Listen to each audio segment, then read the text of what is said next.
Welcome to the American Valor podcast. Today, we are thrilled to welcome Tom Modley to the show. Tom served as the Secretary of the Navy, acting and Undersecretary of the Navy. He is the President and CEO of Bellarock Ventures LLC and is a board member, thought leader, and best-selling author. Tom, it is my honor to spend this time with you today.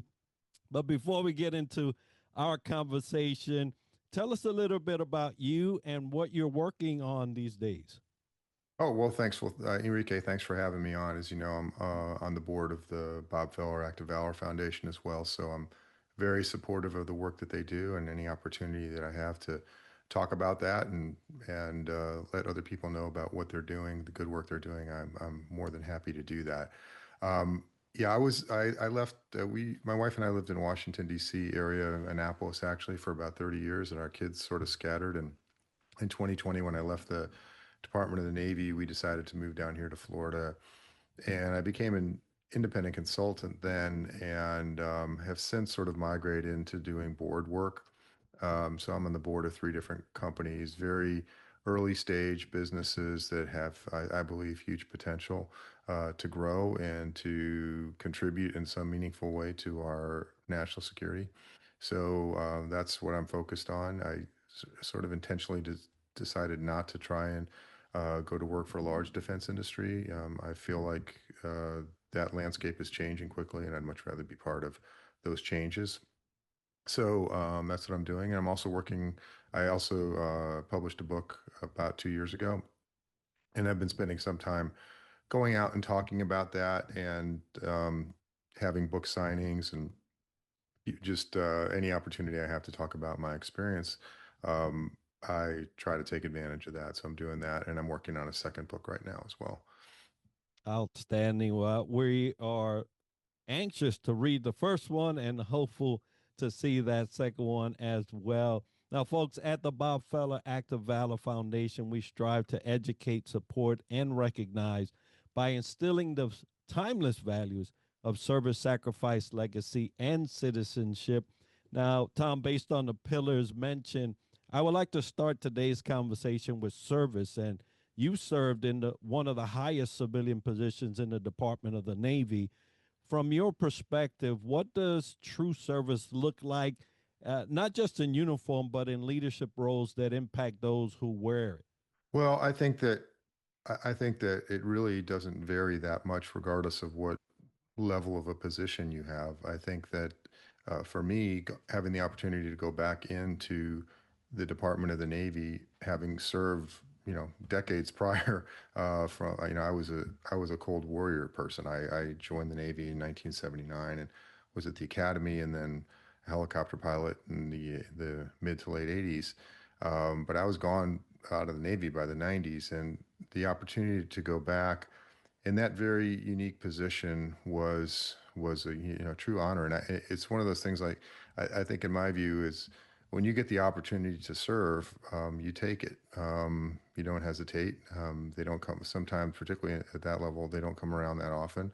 And a lot of times it's just serendipity that puts you in the right position where you can go do that.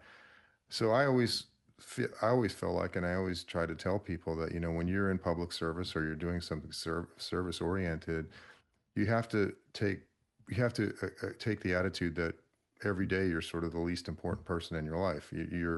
You're thinking more about the organization, the people in the organization, and I have some biases. I mean, I particularly about managing up. I'm not a big fan of managing up. I know a lot of people think that's really important. I just think it's much more important to focus on the people that are working for you, as many levels down as you can reach. And so part of that service is not just the mission of the organization, but the legacy that you leave behind and the example that you set for other people. Because if that permeates downward, then you have a very strong organization. And at that point, the people in leadership above you, if they're smart, they recognize that, and then promotions happen. So I just think that if you're too fixated on that, like checking the right boxes um, and focusing on managing up, you miss out on a big part of what service is all about. Yeah, I believe that. And there is an aspect of making sure that you have a good plan for your future and your career, but not Mhm. at the expense of your service to those that you are leading. So great points there. Now, in the terms of sacrifice, we all made them. You made them when you was in the helicopters. You made them when you was a Secretary of the Navy and Undersecretary of the Navy. And leadership often requires unseen or unrecognized sacrifices. How do you believe leaders can prepare themselves and their teams to make the kind of sacrifices that preserve integrity and mission focus under pressure? Well, it's interesting that you cite, flying a helicopter, and I can tell you straight up, that I never felt like that was a sacrifice at all. And to me, it was just like an incredible honor to be able to fly an expensive machine that the government owned, and to do that. And to do that and to be able to be entrusted with carrying people around in it and performing a mission.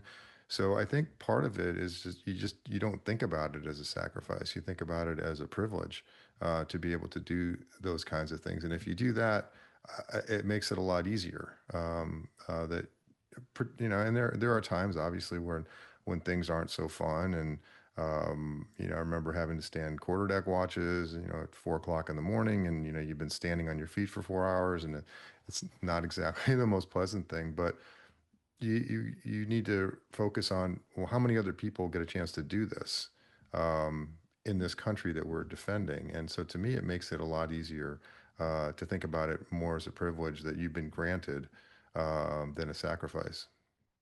Yeah, so true. Now there are some that come with, deployment, right? Deployment, separation of families and things of those natures. But the service is truly a privilege. And it's nice that you pointed that out because there's a lot of people that are battling. How do I view this? And if you focus on that, it'll make it a whole lot easier. So I think, Enrique, if you think about the mission too and what the mission is doing, it is an incredible sacrifice of time away from family and the challenges that they have to deal with when they're back home and you're not there. Um, but you're out there to defend them, um, and you're out there to defend everybody else like them and that are home and that are counting on you to make sure that they're safe. And so I think it just makes it, if you can put it in that broader context, more of the global picture, the bigger picture, it makes it a lot easier. And and I think that that's helpful too for the families and the spouses to understand that this is the reason why we do this, and this is why it's important, and this is why it matters to them, um, not just and to their neighbors and to the community and everything else. So I think if you're able to sense that and appreciate that, then your family will understand it and appreciate it as well. Yeah, absolutely. Now, most people don't have legacy as one of their things that they put in a written plan or goals, right? To Mm-hmm. be this, Mm-hmm. that, and the other. But you've spoken about the importance of shaping the Navy's future. When you think about legacy, what do you hope leaders today will leave behind for the next generation of sailors, Marines, and citizens? Well, one of the things that I tried to emphasize when I was in the job was thinking different, trying to think differently and thinking about the future differently and how much things have changed and how rapidly things are changed. So that it's not just that there's been sort of a measurable change from the way things were 30 years ago, just generally speaking in commerce, in population, in media, in technology, but it's the pace of that change that is accelerating. And one of the things that I really try to emphasize to people is that you have to be really ready for. I mean, your job is basically from now on managing change. It's not like change for change's sake, but that's what really built that's what managing and leading is about right now. How do you deal with change? How do you do it with agility? How do you do it in this environment when things are changing so rapidly? So for me, uh, I would hope that I instilled that philosophy um, in one or two people. I mean because if you know it's hard, the Navy's is a million person organization, and I try to communicate those values on a frequent basis. But if I got to one or two people who are in a position of authority at some point to make a decision, I'm hoping that they remember that and it influences the way that they make decisions themselves. Yeah, that's profound. Yesterday, I had a conversation with two young men and gave them two tips, and the goal was that, can I reach at least one of these two and have a profound conversation where they could say, wow, that makes sense. Now let me take that on. That's about as all we could do every time we meet somebody is to just find that one or that two people within the bigger scheme of who we serve, and hopefully what we deposit in them will carry on as a form of legacy, if you will. Now, Mhm. you mentioned a change, right? Change is constant. We've seen change. Cold War. I also was a Cold War sailor, and so there's been so many changes. But even now, we see, it's today is a lot of division. In today's divided world, the concept of citizenship can feel diluted. So, how can leaders, both military and civilian, help renew a sense of shared responsibility and civic pride among Americans? Well, I think Enrique, you're putting a heavy burden on the military to try to resolve that problem. And um, I'm not sure. I think that's the military's job and its responsibility to do that. Um, this is the citizens' responsibility, I think, to try to come together around common values and common perspectives to sustain the society that we have today. The military, I believe, needs to stay out of that debate, frankly, and I think that they need to. Um, do what they pledged their lives to do, which is protect and defend the Constitution of the United States. So, step one for me is like, I believe that every military officer, at least, and potentially enlisted sailors and Marines as well, should understand the Constitution. They should know it. I mean, it should be part of what they're trained on, and so that they truly understand what it is that they're trying to defend. I remember when I was teaching at the Air Force Academy, the political science department back in the late 80s, early 90s. I asked that my first day of class in American government class, I had asked the the students, the cadets at the time, had they ever pledged their lives to anything before they came in on induction day? And they said no. And I said, so you basically in your lifetimes pledged your lives to defend one thing, and that is the Constitution of the United States. And I said, how many of you have read it? Like, really read it from the beginning to the end, to include all the amendments and everything else. And it was like two or three hands in the class of 20, 30 cadets. So I made it my mission that they were going to read it and understand it before they left my class. So I think that's something that if we understand that, if the military can behave and comport itself as being out of politics and as professionals who understand the role of civilian leadership and the delineation between those two, I think that's the best. That's the best and the most that we can ask of them. And then that that they behave ethically and morally and with integrity. I think as long as we can sustain those things, um, we don't tip the balance one way or the other. These are issues that the civilians, the citizens of the country need to work out. I love that. The only time I ever had where someone gave me a booklet about the Constitution was at my very last command in the Navy.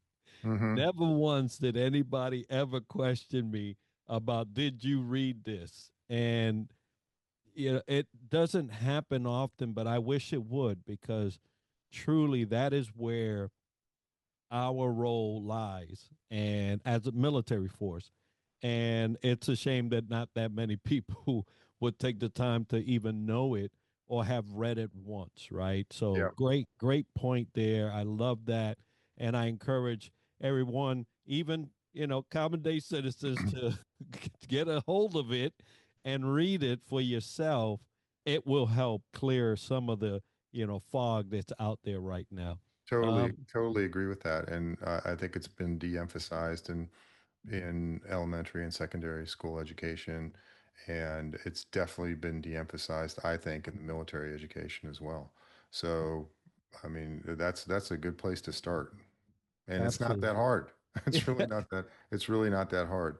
Um, it's not it's not like the appropriations bill, which is, 3,000 pages long. It's, like you said, it's a booklet and it has a limited number of amendments, and it wouldn't be that hard to understand what's in each one of them and why it's there and what they were thinking about when they wrote it that way. When you take the oath of office, and you're not pledging your life to defend the United States, you're you're pledging your life to defend, protect, and defend the Constitution of the United States. And that's I think it's an important distinction, that I think people in the military should understand better. Yeah, and we often, as leaders, we often question, hey, where's the source document to that decision that you're trying to make? There you go. I mean, Mhm, that's the source mhm, document. So mhm, I love mhm, that. mhm. Now, for those that are listening, have enjoyed this conversation, want to know a little bit more about you, where can our audience learn more about you and how can they support you? Oh, well, I don't know if there's much to learn about me that would interest your audience, but I do have a website, bellarock.com, Bellarock. Bela is my middle name. That's a Hungarian name. It means courage. And so I sort of combine that with rock. So as a sort of a head nod to the foundation you need to build your life around is, courage. And um, so that's the name of the company. If you want to learn more about what I'm doing there, but if you want to understand a little more about what it's like to serve at senior levels in government, like how that even happens, how do you get called to do that? I have a book called Vectors: Heroes, Villains, and Heartbreak on the Bridge of the U.S. Navy. You can buy that on Amazon. It also is an audiobook, which I narrated. So if you want to listen to my voice for 17 or 18 hours, you can listen to that. Um, I also did a podcast uh, called Vector Songs. Every chapter in the book opens up with a song lyric of some music uh, excerpt of bands that I like, and it's a wide variety of music. Um, it's a little bit of an odd thing to do in a book like that, a political memoir like that, but it made sense to me. So if you want to learn about why I chose those songs and how I felt they fit, and how they fit to the chapter, you really can learn all the entire book by just listening to that episode podcast. And I do that show with a classmate of mine from the Naval Academy who was a big music aficionado, and he knows a lot about the actual bands and what they were up to, and so I talk about the book, he talks about the bands, and then we play the song. And so that's called Vector Songs, and that's available on Spotify. Vector's the book, and the audiobook are available on Amazon. Well, wonderful, Tom. Thank you so much for sharing your time with us and also sharing those folks. We'll have that as part of the show notes and video so you could be able to support Tom and look a little deeper into what Yeah. he's been doing. Enrique, let me say one more thing. So, just so people know, every dollar that I make from book sales, I donate to charities that support our Navy and Marine Corps veterans and their families. So some of those proceeds have gone to the Bob Feller Active Valor Foundation, um, and other foundations. When I'm asked to come speak, I generally will donate the proceeds from the book sales for that. So if anyone wants to help me with that mission, I would very much appreciate that as well. Well, even a better reason to support. Folks, thank you for being with us. And for more information on the foundation, please visit us at our website, activevaloraward.org. And on behalf of the Bob Feller Active Valor Foundation, thank you all for joining us on this episode.